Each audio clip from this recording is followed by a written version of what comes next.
that time of the day again. Welcome to the 4 to 5. Lauren Coleman's here. I'm Eric. That's Chad. That's Tim. Everybody. Hey, everybody. Thanks for watching us on News 2, Fire Stick, Roku, and the WFMY News 2 app. And coming up this half hour, movie critic Manning Franks is joining us. He is in the building today, and he's reviewing a horror movie involving an Airbnb experience. That's scary already. I already don't want to stay in an Airbnb anymore. I haven't even watched the movie.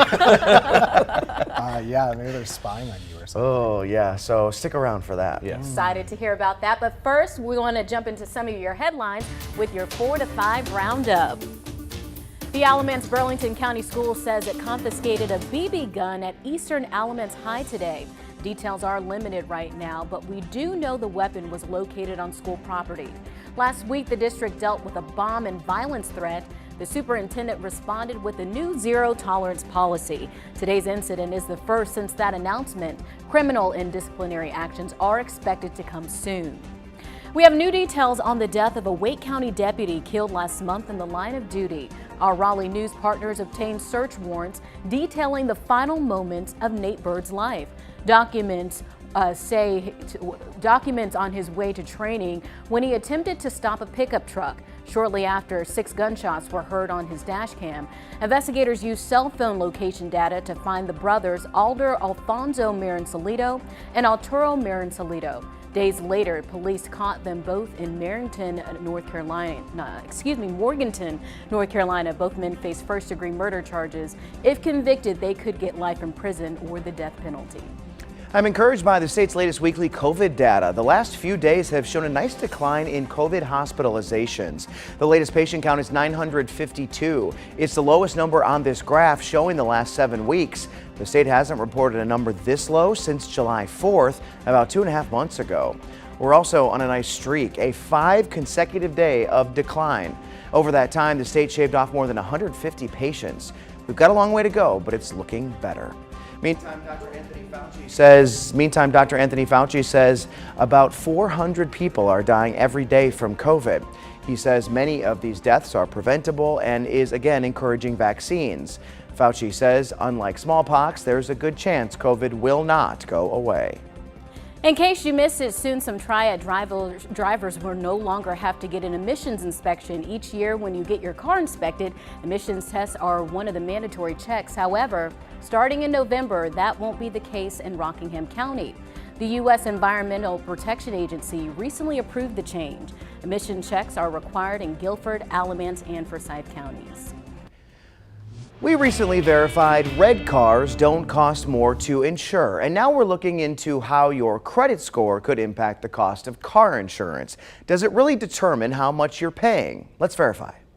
Recently, we verified red cars don't cost more to insure. Since then, we've gotten a lot of comments stating your credit score can affect your cost of insurance. So let's verify. Our source is the North Carolina Department of Insurance and North Carolina law. Under North Carolina law, insurance companies licensed to sell home and car insurance may use credit scores in determining your insurance premiums. The North Carolina Department of Insurance states insurance companies believe credit history can be used to predict insurance claims filing activity. It states consumers with better credit histories are believed to have fewer and smaller losses and therefore file fewer claims. North Carolina law allows insurance companies to use your credit information when determining your policy.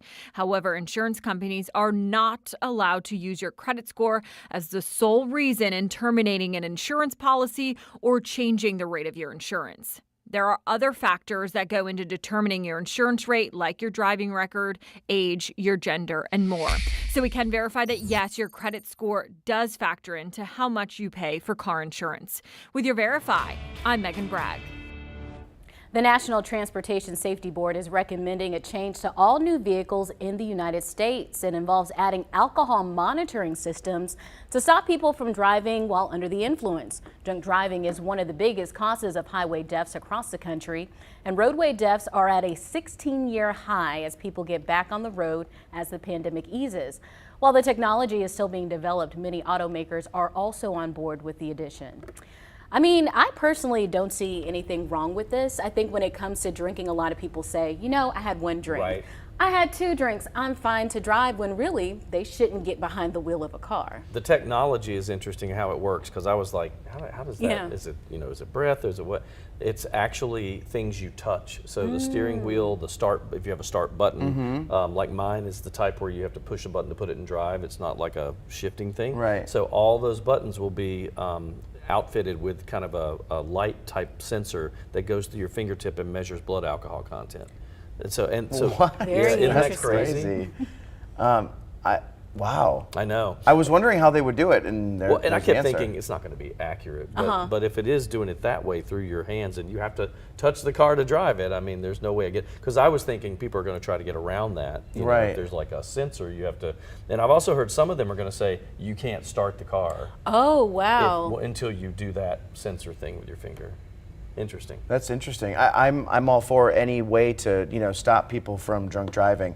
My concern, which is the next level of this, is how are you going to get people from not driving while they're under the influence of pot, anything prescription else. drugs? I mean, because now that more states are legalizing marijuana, I mean, I would say that is going to be the next big concern. I think once, they start to get the numbers, if more accidents are happening because of that, maybe this technology will cater to that too. Yeah. But I think it will also encourage people to do ride sharing or have a designated driver. But I do think that people, they just don't take drinking as seriously as they should. So many people, they get behind the wheel of a car and they think, maybe I shouldn't have done that last Right. night. Maybe I shouldn't have driven home. That's why the booze it and lose it campaign's a thing. Absolutely. All right, let's get a check at the forecast now. Tim Buckley, I think I might be in the minority today. I am loving the weather that we have today. Sad. Are you a little sad that we're changing it, Chad? I am. I know it's coming. It's inevitable. So I'm just going to allow it to happen and be happy about it. Well, it's okay. We could still have some 80s left over throughout the year, but I think this is probably going to be it for the 90s. It's been a hot day of weather, a bit humid. Many of you have commented on the humidity. We're seeing sunshine right now, but over the last little bit, there have been a couple of rain showers. And honestly, this is kind of a change of pace for us. We've been about 11 days dry until now, but if you haven't seen rain yet, you're probably not going to today. These are moving through Durham right now. We're seeing them in Siler City, also in parts of Randolph County, just a couple of little downpours there. They are all moving to the south and east. And yes, that's ahead of the much advertised cold front that's going to drop our temperatures about 40 degrees. We're going from around 90 to around 50 overnight. Notice we've already seen some cooler air. I told the joke on Twitter, this is kind of like a radio station. You have a mix of the 70s, 80s, 90s, and today. Yes, we have it all here in the Triad today. A bit of a breeze too. Our first windy day in a little while, 10 to 15 mile per hour wind speed, but it's gusty a bit more than that, gusting up to 20 and 25 miles per hour at present. Now, this is what happens overnight. These are the air temperatures across our area. Some mid and upper 40s are possible, right around 50 in the cities. That's our coldest weather since way back in the springtime. So locate your hoodie, light jacket, whatever you'd like to use tomorrow morning. You'll probably need it. It's that cool start tomorrow, and even at lunchtime, it'll still be in the 60s. It'll still be breezy. I'm going for a high temperature only of 70 degrees. That'll be your Friday. Now, coming up, we still have a lot to talk about. You can't miss this, can you? A huge hurricane off the coast, plus another one could be forming for next week. We'll have a tropical update in a few minutes. Inspiring hands-on learning through play, how the Greensboro Children's Museum is celebrating Hispanic Heritage Month. That's next.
In celebration of Hispanic Heritage Month, the Greensboro Children's Museum is offering an array of new programs and activities. I took a trip to the museum to find out how it's recognizing the contributions of Hispanic Americans and the multitude of Latin cultures and traditions represented in our community. Inspiring hands-on learning through play in a fun and safe environment. That's the goal of the Greensboro Children's Museum in downtown Greensboro. One of the things we try to practice here at the Greensboro Children's Museum is inclusivity. And the important part of that to us is active inclusivity. So we try to look around at different cultures, heritages that might not be included here in the museum programming and say, what can we do so that there is representation in the museum? Director of Advancement and Community, Joe Ricci, says there are 4 new programs that aim to teach kids about Hispanic culture and traditions. The programs are focused on the arts, science, and literature. For Art Studio, we're doing our Flores de Papel, or our paper flowers, which is a really fun art activity where kids can build flowers out of tissue paper and a stem. And then for Kids in the Garden, it's a really cool time to be doing this. We're doing a study on monarch butterflies because right now it's actually the time where monarch butterflies are transitioning between, I think, Canada and Mexico. So they're actually going back down to Mexico for the winter. Ricci says he hopes exposing youth to different backgrounds helps to make them more well-rounded individuals. We want them to just be able to understand the things that make each of them and each other unique, and how to identify those things, how to interact with those things, and how to importantly appreciate those things and maybe internalize some of those things for their own lives as well. Hispanic Heritage Month programming at the Greensboro Children's Museum will run through October 15th, and programs are free with admission to the museum. So today was actually my first time going to the Children's Museum in Greensboro, and it is beautiful. I was just surprised by how much there was to do. They had like the food court, obstacle courses, games. If I had a child of my own, I would definitely take them there. I'm telling you, when my kids, especially the twins, because it's two same age, same time, when they were like 1.5 and 2, and they're everywhere at that age, they had this one area that's kind of almost like fenced in for that age group, and parents can just sit because they're like just let them run. Yes, it was the best. I saw a lot of parents doing that too. I bet you did. I haven't been there since before the pandemic, but did they used to have like a News 2 area or like a TV station area? A long time ago, they had an anchor set and a green screen to do weather, and it was our graphics and things, and kids could get up there and play like they were doing the weather. Yeah. Maybe, that's cool. Maybe they'll bring something like that back. When I was speaking to them there, they were saying 6 months ago they were only offering one program because they're starting to ease out of things, navigating the pandemic, but now they have several programs for kids to participate in. And I think the ones they have for Hispanic Heritage Month are pretty awesome. Well, I like the message, and that was great too. It's just the unity message, right? Yeah. We're all here together. Let's learn about each other and accept each other and be fine with it. And it was a beautiful thing. And especially for those kids' books, it's so important that you have your kid read a book or look at a book with people who look different than them. Yeah. I mean, I think everybody can benefit from that. Absolutely. And I'll have a list of all the different programs and the times and dates when they're offering them. We'll be right back.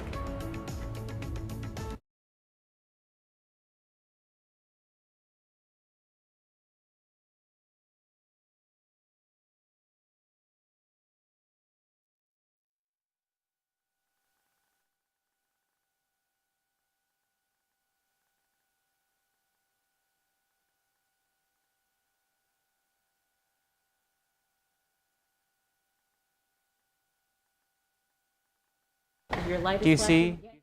Yeah, there we go. Okay, cool. I was not sure. I took a guess, and my first guess was wrong, so.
All right, welcome back. I want to talk to you about the tropics because we do have a lot going on and kind of can be confusing sometimes. First off, here's the satellite. When we show this, it's literally a picture from outer space of the cloud cover. And we're looking at the East Coast right here. You cannot miss the very large and powerful Hurricane Fiona. But I want to point out this cold front, the one that we're seeing moving through our area today. It's part of a big trough of low pressure that is going to sweep this storm out to sea to the north and to the east. If it weren't for that front, we could be in some big trouble here in North Carolina. So it's good to be lucky sometimes. There we are. There's the storm. The eye is 40 miles wide. That's about the distance from Winston-Salem to Burlington. Where is it going? Well, it's still a Category 4 hurricane. It's moving rapidly to the north. And in fact, you don't think about this often, but Canada is bracing for a hurricane impact. This is Nova Scotia right here. Winds are forecast to be about 90 miles per hour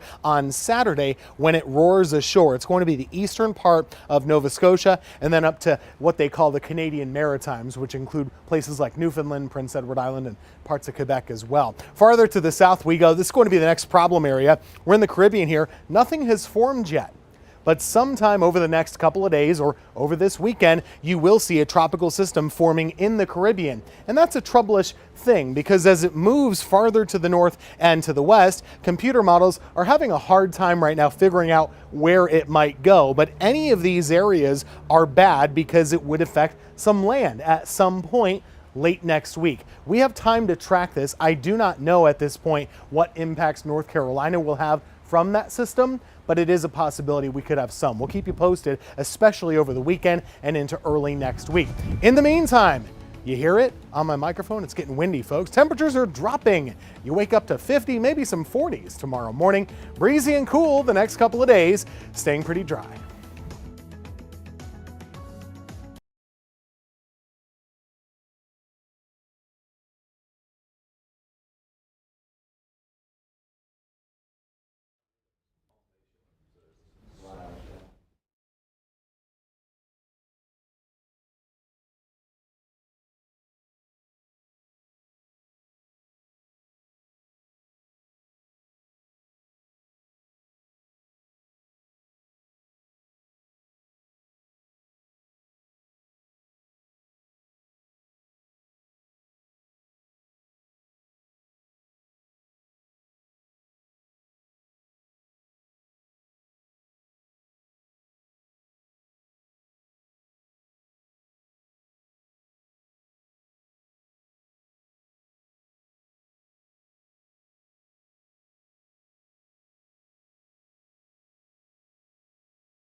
This week's News 2 review might have you reaching for the covers. Movie critic Manning Franks checked out the horror film Barbarian, focused on a woman's night at an Airbnb. While this may sound spooky, is the story compelling enough to get News 2 approved? There's only one way to find out.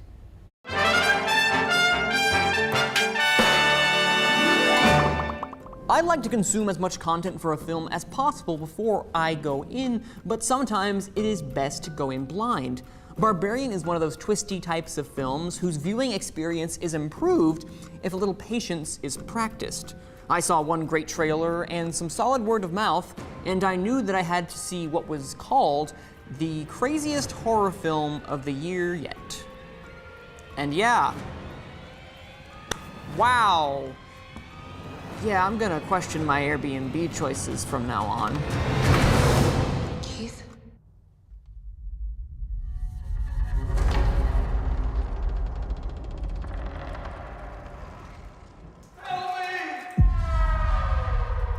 While in Detroit for a job interview, Tess Marshall discovers that the Airbnb she is staying at was double booked in a rundown neighborhood. Now, with an unexpected roommate, Tess, against her better judgment, stays the night. Why don't you come inside and we'll call these idiots? However, she soon begins to discover that this small house has more than just a surprise guest. It has secrets as dark as the caverns underneath. Barbarian subverts conventional horror expectations in creative ways by setting up established tropes before slowly peeling back the layers in a mystery that'll leave your pulse pounding and your screams abounding. The first half of Barbarian is a masterclass in building up suspense and letting tension simmer. Even with impending twists around the corner, Barbarian does a stellar job making your skin crawl in the smallest ways thanks to great direction from Zach Crager. While that suspense burns bright, like all candles, it eventually goes out. As all the pieces come into play, the luster of Barbarian's unsettling use of tension begins to unravel with a rushed third act that can't quite catch the highs of its spectacular setup, resulting in an abrupt ending that doesn't feel equal to the sum of its parts. It feels like the film lost interest in its characters' personal stories and just left many plot threads lost in the dark corners of the labyrinth. Am I disappointed with the hype surrounding Barbarian? Yes, absolutely. But did I also have an exhilarating time at the theater? The answer also is absolutely. As a horror film, Barbarian is deeply disturbing, surprisingly funny at parts, and will surely make you scream in terror. If it does anything, it certainly does that. I'm going to give Barbarian a for you to decide. If you're brave enough, you can see it now only in theaters.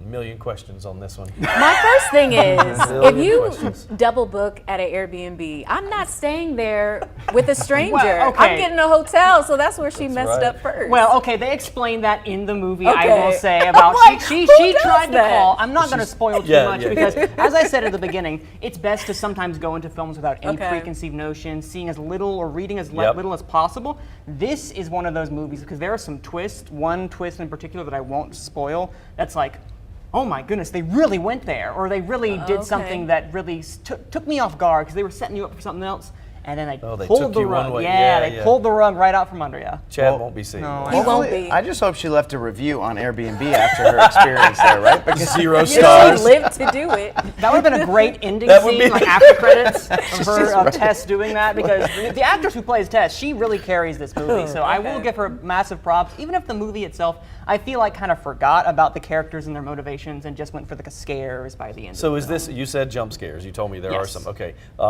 So Silence of the Lambs is one of my all-time favorite horror movies that is so suspenseful, Yes.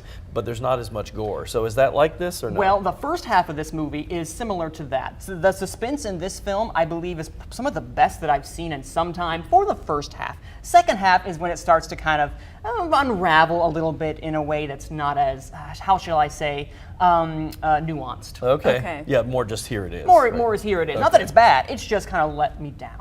I won't be seeing it. I know you won't. It's okay. I'm not really into I would watch don't- that. I like a good scare. I would watch that And it too. makes you question your Airbnb choices. Be very vigilant, Yes. everybody. Be very vigilant. Read the reviews. Read the reviews. Lauren and I watch horror movies like Yeah. this. Like you want to see it, but you gotta prep yourself. That's exactly what Protect I yourself. think. All right, we're continuing this conversation on Facebook, and while you're there, make sure you search for the 4 to 5 Club and join our group. We have about 1,200 members, and it is rising. We're trying to get as many as possible, maybe even up to 1,500 or more. So check it out, and we'll be right back.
Michaela, can you hear me? Mic check. Michaela, 1, 2, 3, 4, 5, 6.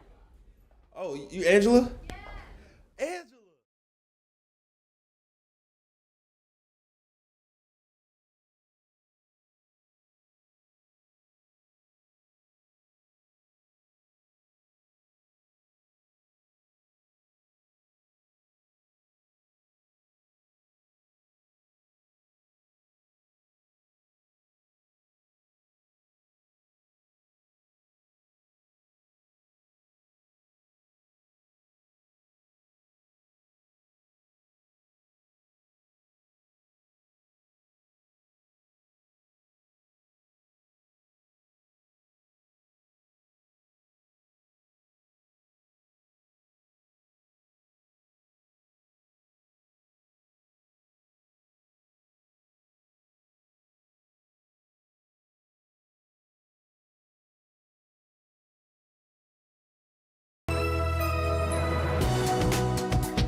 Hi, everybody. Welcome back to the 4 to 5. I'm Eric Chilton alongside Lauren Coleman, Chad Silver, Tim Buckley. Hey, everybody. Thanks for watching us on News 2, Fire Stick, Roku, and we're also on the News 2 app. You can watch us on the go.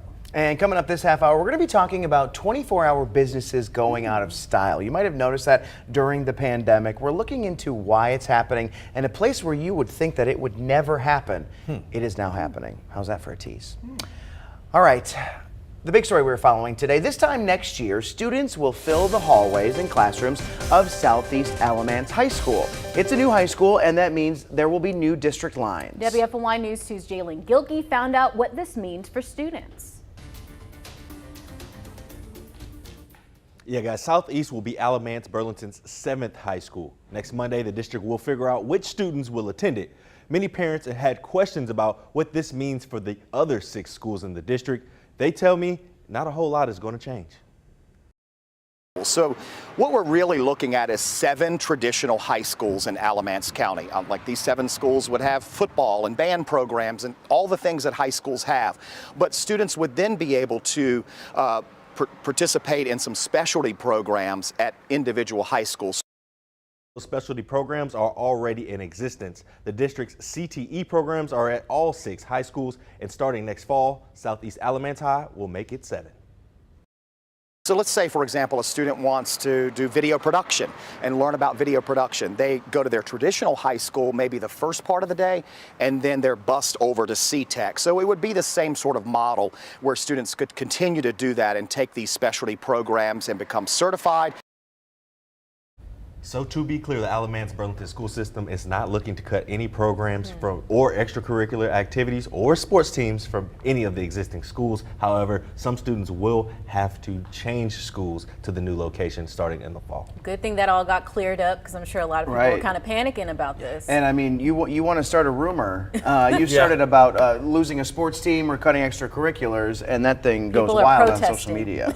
Once they change, once they redistrict schools, and then people find out that their kids may be going to a different school and they feel strongly, people start moving to stay in districts. They do it all the time, so it kind of shakes things up. And another thing we wanted to clear up is that seniors will have the option of staying at their existing school. So if your child graduates May of 2024, they'll have the option of staying at their existing high school or to be part of the first graduating class of Southeast. That's fair. Yeah, that's fair. It's been a while since we've had a new high school pop up in our area. Yeah. I can't even think of what would have been the last one. I mean, not in a long time. Not since, like, I know Northern Guilford, but that was like 12 years ago. Right. Not sure. All right. Should be exciting. Just means it's growing. All right, speaking of schools, Guilford County Schools is rolling out a new security policy tomorrow. Purses, backpacks, and other bags will no longer be allowed at athletic events. Only clear bags will be allowed. Small clutch bags, diaper bags, and bags used for medical supplies are okay, but might be searched. The change is one of several new safety upgrades. Body scanners, as you know, are already in use at football games and will be used for the rest of the season. Our Friday Football Fever game of the week is going down tomorrow in Guilford County. The undefeated Northwest Guilford Vikings are hosting the 3-1 Grimsley Whirlies. This matchup got more than 2,000 votes on our weekly poll. We will be at Grimsley for the big game, plus several other games in the area. It all starts at 11:17 tomorrow night on WFMY. All right, time now for your 4 to 5 roundup. First up today, check out the new COVID data from the state. The last few days have shown a nice decline in COVID hospitalizations. The latest patient count is 952. It's the lowest number on this graph showing the last 7 weeks. And in fact, the state hasn't reported a number this low since July 4th, about 2.5 months ago. We were on a nice streak as well. 5 consecutive days of declines here. Over that time, the state shaved off more than 150 patients. The Kellen Foundation's Journey to Brave concert is back live and in person. Gypsy Danger, a well-known local band, will perform at Center City Park tonight. The nonprofit offers trauma-informed behavioral health services focused on prevention. Treatment and healing are all for free. We're really seeing an uptick in mental health and substance abuse concerns in the community. And in particular, when people are struggling with finances, hunger, homelessness, oftentimes mental health will fall to the bottom of that list, right? But the services that we're able to provide through donations and grants and supporters across the community allow us to make sure that their mental health doesn't fall to the bottom. Tonight's concert is free, but donations are encouraged. If you make it out, be sure to say hello to our very own Tanya Rivera. She'll be the event's MC. The Greensboro-based veterans nonprofit American Heroes for North Carolina is putting on a huge career fair. The positions range from entry level to executive. The fair isn't just open to veterans, but their spouses as well. Mark your calendar. The event starts at 1 p.m. next Friday at the Joel. A 3-judge panel has ruled in favor of the U.S. government in its criminal investigation of former President Donald Trump's handling of government records. CBS's Skylar Henry walks us through what happens next. The Department of Justice has won the latest round in the legal battle over documents with classified markings recovered from former President Trump's Mar-a-Lago home. A 3-judge appellate court panel with 2 Trump appointees ruled that the FBI does not need to turn over documents with classified markings to the special master for his review, and that FBI agents can regain access to those documents as part of the criminal probe into the handling of government records. The appellate court ruling also states that Trump suggests that he may have declassified these documents when he was president, but the record contains no evidence that any of these records were declassified. Trump told Fox News Wednesday there was no process to declassify the material. If you're the president of the United States, you can declassify just by saying it's declassified, even by thinking about it, because you're sending it to Mar-a-Lago or to wherever you're sending it. The judges wrote that the declassification argument is a red herring because declassifying an official document would not change its content or render it personal. The appellate court ruling came after New York's Attorney General filed a new civil lawsuit against the former president and 3 of his adult children.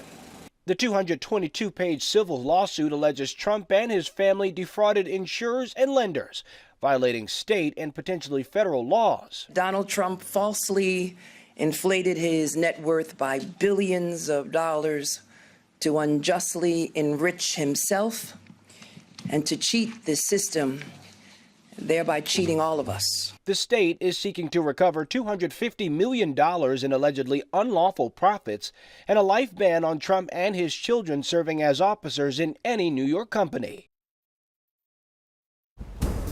Well, I like to call today summer's grand finale, Tim Buckley, because boy, was it a hot one out there. And on the way to work, I counted 17 raindrops that hit my windshield. Oh, is that right? That's right. Just a couple. Just a few, yeah. And they didn't last long either. Just barely enough to wet the pavement in spots. But that's still the first rain we've had in about 11 days. So I guess we have to take it, right? Take a look here. We're going to show you 4 cities all at once. We call it our weather camera network. We have Burlington, High Point, Winston-Salem, and Greensboro. Live looks in all those cities. Right now, it's a fair weather sky. A couple of hours ago, we had some of those dark clouds. We had a few of those raindrops like Chad saw on his drive to work. Temperatures are pretty uniform at the moment in those cities in the mid-80s, but that's not going to last. Things are going to drop pretty quickly. That line of showers and a few downpours that move through, it's ahead of our cold front. And right now, as we're speaking, that front is moving our way. Take a look at the temperatures. Right now, still finding some 90s in Sanford and down by Pinehurst, but take a look. In the foothills, temperatures have fallen into the 70s. In the mountains, it's in the 60s. And yes, this is a process, so it'll take place over several hours. We still have the humidity, very muggy still in much of the Triad. Dew points are well into the 70s. You've noticed this. It is sticky right now, but we're seeing that lower humidity air follow suit, and that'll be coming in with some gusty winds. We've had winds gusting around 15 to 20 miles per hour, even 25 miles per hour at times. It'll be breezy with falling temperatures. And when it's all said and done, this is what you're waking up to early tomorrow morning. Take a look, 40s for the first time since way back in the spring. It's been a long time. Low temperatures in Greensboro and Winston-Salem should be right around 50 degrees. For your Friday, it's a beautiful fall day, the first full day of fall anyway. A lot of clear sky, blue sky around the area, right around 50 in the morning, right around 70 in the afternoon, and I'll tell you, wouldn't shock me if we stay in the upper 60s. Coming up, we'll have more info about the tropics. Hard to miss that big hurricane off the coast. We'll tell you where it's going. And of course, we're still talking movies here with our movie critic, Manning Franks. And so monitoring the Facebook feed, Yes. what are people asking? Well, one thing that I asked was, what was your favorite movie theater going experience? Because as much as I thought Barbarian was so-so, one thing I really enjoyed was the experience of watching it. It was like a crowd of people there. We were all enjoying it. It's great. And I asked what people's favorite one was. Of course, we have Chad, who over here said that his was the newest Top Gun. That was a big film this past year. Yeah, Top Gun Maverick specifically. Nancy said Jaws has a great story. My husband was on the edge of his seat, and when that shark jumped out, he knocked the man sitting next to him in the face.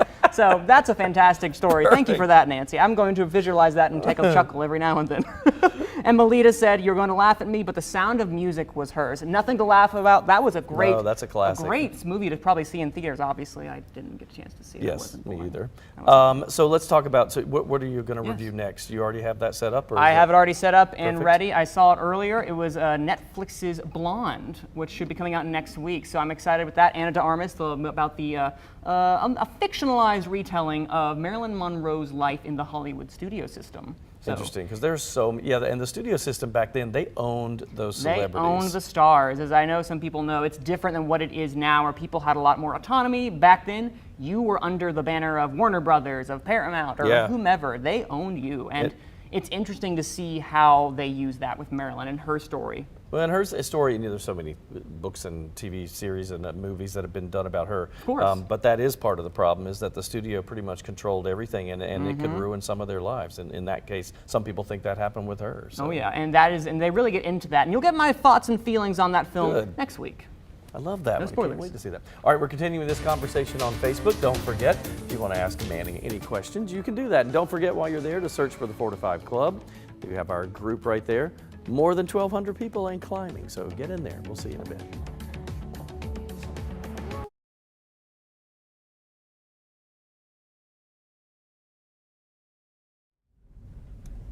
Hello, ice cold milk and an Oreo cookie. They forever go together like a classic combination.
All right, we're talking about time and your favorite things to do at certain times. For example, grocery shopping.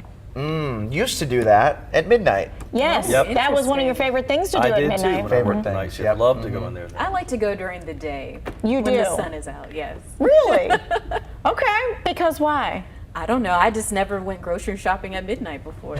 Okay, and how about like going out for something, like a meal? Would you rather do it breakfast time, lunchtime, dinner time, overnight time? All the Dinner above. time. All of the above? Yeah, I would say all the above. Yeah, as going well. out to eat, I'll do that anytime. Okay, have you noticed that places that used to be open on Mondays are no longer open on Mondays? Like, that's a lot of restaurants, don't you think, here? Found out the hard way. All right. Yeah, because you make reservations and then it does not happen. Okay, and then there's places that used to be 24 hours, no longer 24 hours. Right. You're running into that.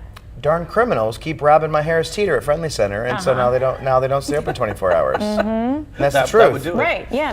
No, for sure. Anybody else notice that, or do you not use the 24-hour thing as often? I don't use it as often. Maybe like drive-throughs, 24 Yes. hours, but Yeah, like that's stores and stuff, I'm not really shopping at 3 a.m. No, but I do remember going to see like a concert like in Raleigh and driving back and thinking to myself, there's nothing to eat, and thank goodness like McDonald's is open or whatever on the road 24 hours, right? So it's not even here, but think New York, which is the city that never sleeps. Or does it? Apparently it does now. Especially like the pharmacies, they all used to be 24 hours, but now it seems like they're all closing at 10 or midnight. All right, so 24-hour signage, it's still there, but it no longer means anything in New York. Many restaurants and other businesses are closing ahead of staying open all night or into those wee hours. Owners and business experts say some of it is a safety concern, like you were talking about, Chad, but a lot of it is that folks do not want to work those hours anymore. We've seen difficulties in getting employees and customers to come to work 24/7. People are more nervous about security conditions overnight. We all get that, right? Yeah, we I all get that. understand that. So no, New York business folks, they're hoping that this turns itself around, but I don't know, does it? I mean, that's a legitimate concern. I would not want to go in a place in New York City at 3 in the morning if you feel like that. It's not, bigger cities have more of that too. I mean, even Greensboro. I mean, you could go into any place at midnight, and there is the threat or the concern that you could be robbed. It's anywhere. Yeah, these Right. days. Mm-hmm. Sad to say. I know. So the city that never sleeps. Going to bed. Sleeping. Going to sleep. Sleeping. Taking a little nap there around 10 o'clock, a little siesta. That is so early, because when I think New York City, I think like clubs and Oh, partying. yeah. Well, that's Everything probably is still open going. till 3 a.m. People got to eat afterwards. I know. I'm Well, sure. that's the thing. They're saying Yeah. that like their favorite places are now closing at like 10 or 11 and not being open till that 3 or that 4 o'clock time as you're leaving and going home. Make I sure know. you pack snacks, I guess, if you're going to go out. You bring your snacks to the club. A snack to the club. In your little clutch, what are you gonna fit in there? Some Cheez-Its. Peanut butter crackers in there. All right, we're coming We around. digress. We'll be back.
All right, welcome back. Hurricane season basically was dead for months. We had no storms for almost a historic period of time from July until right now in September. Now things are a lot busier and pretty plain to see why. Take a look at the satellite image. Pictures from space this afternoon. This here is an important cold front because it's helping Fiona to steer out to sea away from us right here in the East Coast. It's going to guide that system to go to the north and then to the north and east. Right now we're looking at images from space. Of course, a little error in the satellite there. That's Bermuda, that's Fiona, and there is North Carolina. It is still a Category 4 hurricane. Really strong, winds at 130 miles per hour. And the scary thing, while Bermuda actually avoids the direct hit, Canada is not so lucky. Nova Scotia, Newfoundland, Quebec, they're going to be getting those really rough and terrible winds later on this weekend. The next thing we have to watch for, again, excuse the little pink flash there, we're looking at this system that has not yet developed in the Caribbean. And this is tricky. Whenever a storm hasn't formed just yet, it's hard to predict where it will go because truly, we don't know where exactly it's going to form. But very high confidence there will be a new tropical system in the Caribbean this weekend.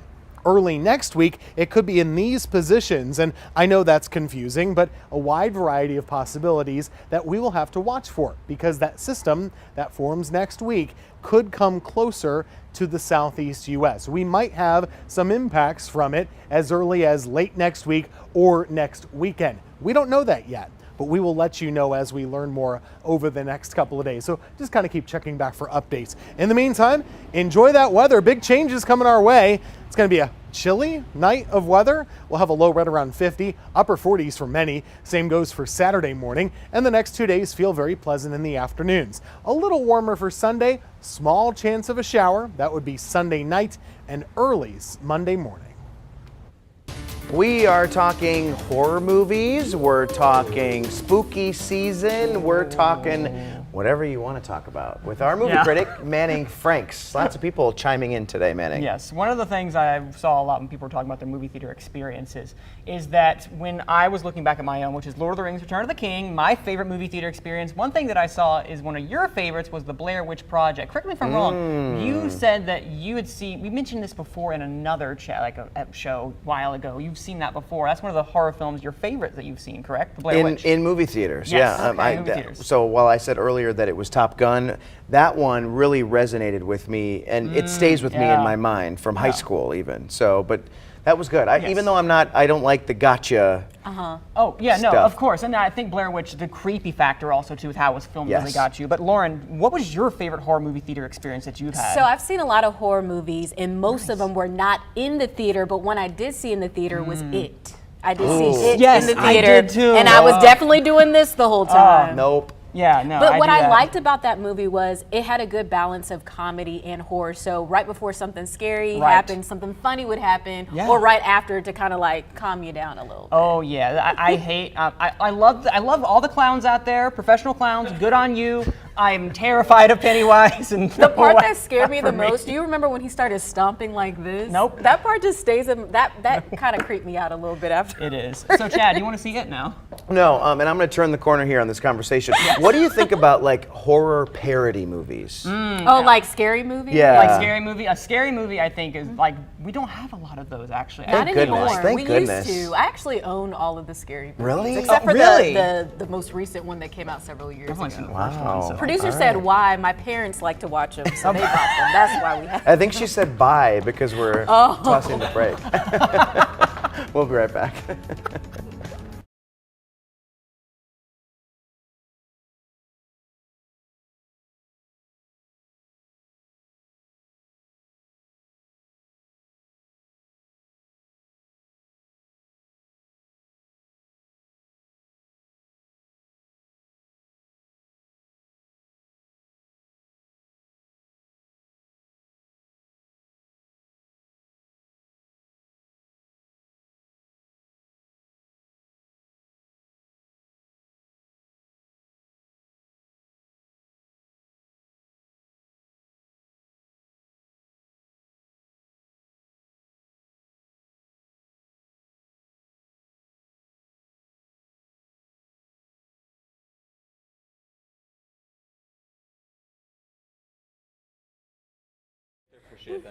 1, 2, 3, 4, 5, 6, 7, 8, 9, 10, 11, 12, 13, 14, 15, 16.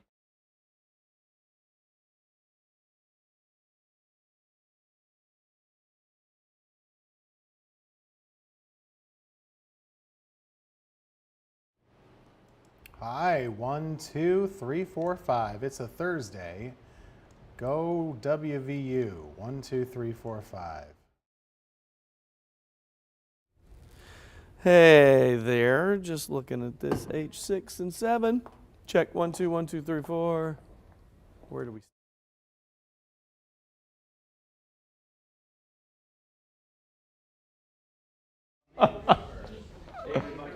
Sorry, 1, 2, 3, 4, 5, 6, 7 happening right now. Major traffic backup on I-85.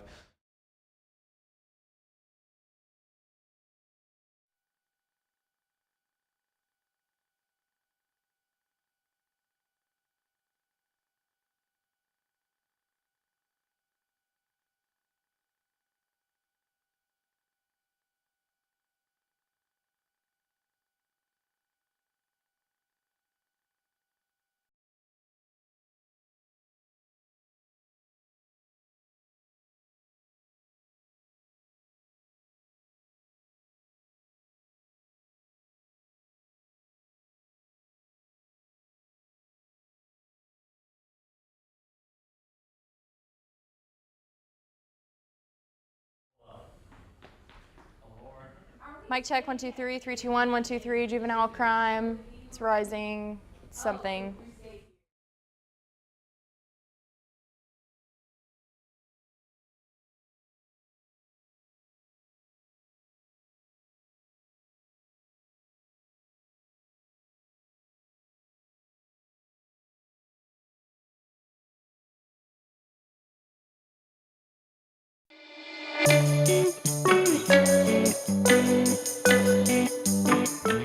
Hey, it's time for my 2 cents. You might remember those commercials, behold the power of cheese. Well, I'm here to tell you, behold the power of coffee.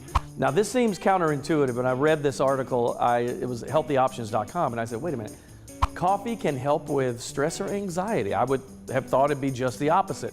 But according to a study in 2015, they did a study on mice, study on humans. They found in humans, caffeine helps to release dopamine, which is kind of a feel-good neurotransmitter in our brain that makes us feel good about things. And then they did a study with mice, 2 groups, of course. The control group had caffeine put in their water, the other one just water. And after a few weeks, they did tests on them, basically stressors or things that might make them anxious. And the group that had caffeine in their water actually performed better. So take that for what it's worth, but think about this, the association mentally with a warm cup of coffee, right? Like weekend mornings on the back porch, relaxing with a cup of coffee, a cozy coffee shop with big overstuffed pillows and a couch.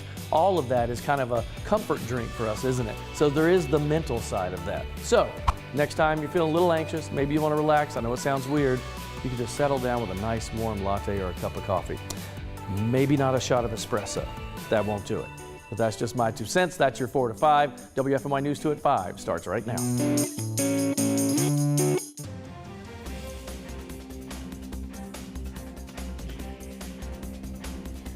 Happening right now, a major traffic backup on I-85 right outside of Lexington and Davidson County. North Carolina DOT says a crash caused them to close 4 of the 5 lanes heading south. The lanes are expected to stay closed through about 8 o'clock this evening. The